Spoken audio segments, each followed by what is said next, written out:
السلام علیکم ورحمۃ اللہ وبرکاتہ۔ Welcome to my YouTube channel. امید ہے آپ سب لوگ خیر و عافیت سے ہوں گے۔ اللہ پاک اس پاک مہینے کے صدقے ہم سب کی پریشانیاں دور فرمائے، آمین۔ نیت المؤمن خیر من عملہ، مومن کی نیت اس کے عمل سے بہتر ہے۔ آج کا موضوع جو ذیل بحث ہے، فرعون کون تھا؟ فرعون کا اصلی نام کیا تھا؟ فرعون کہاں سے آیا تھا اور اس نے یہ حکومت کیسے لی؟ فرعون کا اصلی نام ولید بن مصعب بن ریان تھا، جو کہ شہر اصفہان کا رہنے والا تھا۔ ایک غریب عطار تھا۔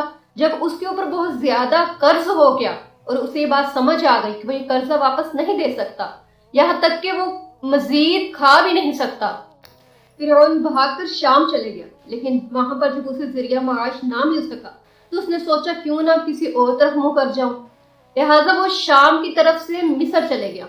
جب وہ مصر گیا تو اس نے وہاں دیکھا کہ شہر میں تو تربوزے بہت مہنگے بک رہے ہیں، جبکہ گاؤں میں اس کی اتنی قیمت نہیں ہے۔ اس پر وہ بہت ہی خوش ہے اور اس نے دل ہی دل میں سوچا کہ یہ تو نفع بخش تجارت ہے، کیوں نہ میں گاؤں سے تربوزے خریدوں اور اسے آ کے شہر میں بیچ دوں۔ اسی سلسلے میں وہ گاؤں گیا اور اس نے گاؤں میں بہت زیادہ تربوزے خریدے اور شہر کی طرف روانہ ہو گیا۔ لیکن شہر کی طرف جب وہ روانہ ہوا تو محصول لینے والے آ گئے۔ بہت سارے محصول لینے والوں نے اس سے محصول لیا، جگہ جگہ پر اس سے روکا گیا، یہاں تک کہ جب وہ شہر پہنچا تو اس کے بعد صرف ایک تربوزہ بچ گیا۔ اس نے سوچا کہ یہاں پہ کوئی شاہی نظام نہیں ہے، یہاں پہ وہی حاکم ہے جو بن بیٹھا، یعنی کہ جس کا دل چاہا وہ حاکم بن جائے اور مال وصول کر لے۔ اسی سلسلے میں اس نے سوچا کہ میں بھی اب ایسا ہی کروں گا۔ ان دنوں میں مصر میں ایک وبائی مرض پھیلی ہوئی تھی، جس کی وجہ سے لوگ بہت زیادہ مر رہے تھے۔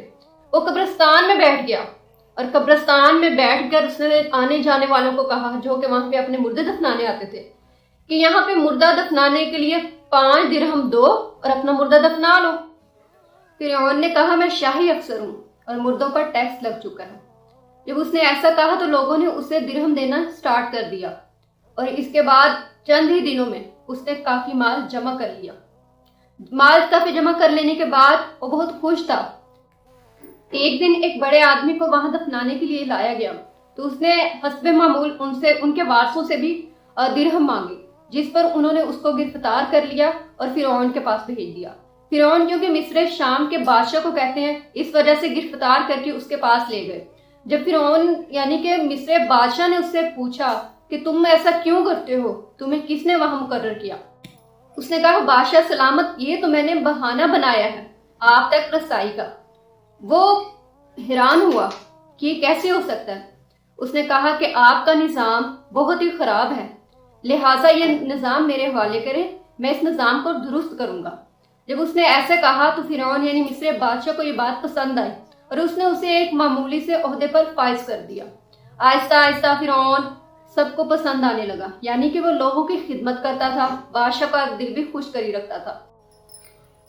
فرعون سے مصر بادشاہ اور عوام دونوں ہی بے حد خوش تھے، یہاں تک کہ جب فرعون کی موت ہو گئی تو لوگوں نے سوچا کیوں نہ ولید بن مصعب بن ریان کو بادشاہ بنا دیا جائے۔ لیکن لوگوں کا یہ خیال تھا کہ جب اس کو بادشاہ بنا دیا جائے گا تو وہ پہلے سے بھی زیادہ رحم دل ہو جائے گا۔ لیکن وہ جیسے ہی فرعون بادشاہ کے تخت پر بیٹھا تو اس نے حکم جاری کر دیا کہ اب سے سب مجھے سجدہ کریں گے۔ تو آج کی کیسی لگی آپ کو میری ویڈیو، کمنٹ میں ضرور بتائیے گا، چینل کو سبسکرائب کیجیے گا۔